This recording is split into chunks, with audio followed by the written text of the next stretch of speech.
Sweety ఏం చేస్తున్నావు? Bread sandwich చేస్తున్నా. బ్రెడ్ శాండ్విచా? ఓకే. కట్ చేయడానికి అంత కష్టపడుతున్నావు? కళ్ళు మండిపోతున్నాయి అక్క, చాలా పవర్ఫుల్ గా ఉన్నాయి ఆనియన్స్. పెద్దగా కట్ చేసావు ఆనియన్స్? ఇలా అనుకుంటే ఇలా వస్తాయి. ఓకే, అలాగ పెట్టేసుకున్నావా? తర్వాత ఇది పన్నీర్ గ్రేట్ చేస్తావా ముక్కలా? గ్రేట్ చేస్తా. సరే అయితే ఫాస్ట్ ఆగొట్టు, టైం అవుతుంది, ఆకలేస్తుంది. పన్నీర్ దంచుతావా? అది గ్రేట్ చేస్తేనే బాగుంటుంది. అవ్వట్లేదు, చాలా మెత్తగా అయిపోయింది.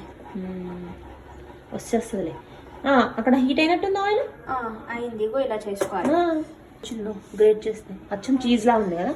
ఎస్. ఆయిల్ హీట్ అయిన తర్వాత క్యాప్సికమ్ వేయాలి.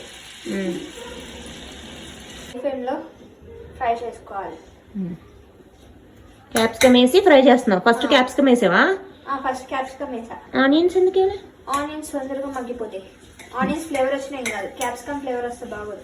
నువ్వు తినలేవు కదా. చాలు, పసుపు స్మెల్ వచ్చేస్తుంది. కొంచెం గరం మసాలా. పసుపు, గరం మసాలా,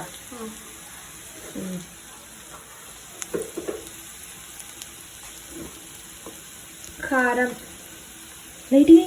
చాలా స్పైసీగా ఉంది కారం. చాలు, పెరి పెరి అయ్యింది వేస్తాను ఇంకా. మసాలా లైట్గా వెరీ గుడ్. కొంచెం సాల్ట్. సాల్ట్ అన్నయ్య సహస్ర పన్నీర్ తినరు, అందుకే ఇలా ముక్కలు వేస్తే తింటా. ఈ స్పూన్ వేసే ముక్కలు వేస్తే తింది, అందుకని బ్రేక్ చేసిన. అందుకే ఇలా అర్థం కాదు. టోస్ట్ చేస్తున్నావా? కింద టోస్ట్ చేస్తుంటా, పైన టోస్ట్ చేసుకుని టమాటాకి చెప్పేస్తున్నావా? ఓకే, స్ప్రెడ్ చేసి.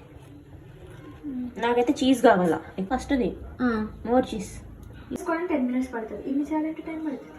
అబ్బా, ఏమన్నా చెప్పినా చాలు. ఇంకా ఇటు పక్కన దానికి ఒకదానికి చాలే. దీన్ని ప్రెస్ చేసి పెట్టేసుకోవడమే. ఓకే ఓకే, అన్నయ్య చూపించు టేస్ట్ ఎట్లా ఉందో చెప్తాడు. అన్నయ్య భలే మెల్ట్ అయింది. ఓకే స్వీటీ, పర్వాలేదు, కొంచెం అటు ఇటు అయినా. అన్నయ్య శాండ్విచ్ చేశాను, టేస్ట్ చేయండి. భయపడకండి, పడిపోతుంది. ఎప్పుడు తినలేదు నేను. ఏంటి అసలు ఇది? తినండి. మన లాస్ట్ టైం ఏమో అది చేసాము. ఎగ్ కాదు, చీజ్. చీజ్ అది.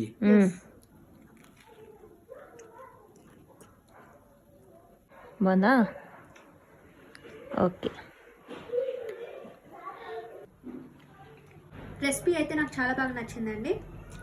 మీరు ఒకసారి ఇంట్లో ట్రై చేసుకుని ఎలా ఉందో నాకు కామెంట్ చేసి చెప్పండి.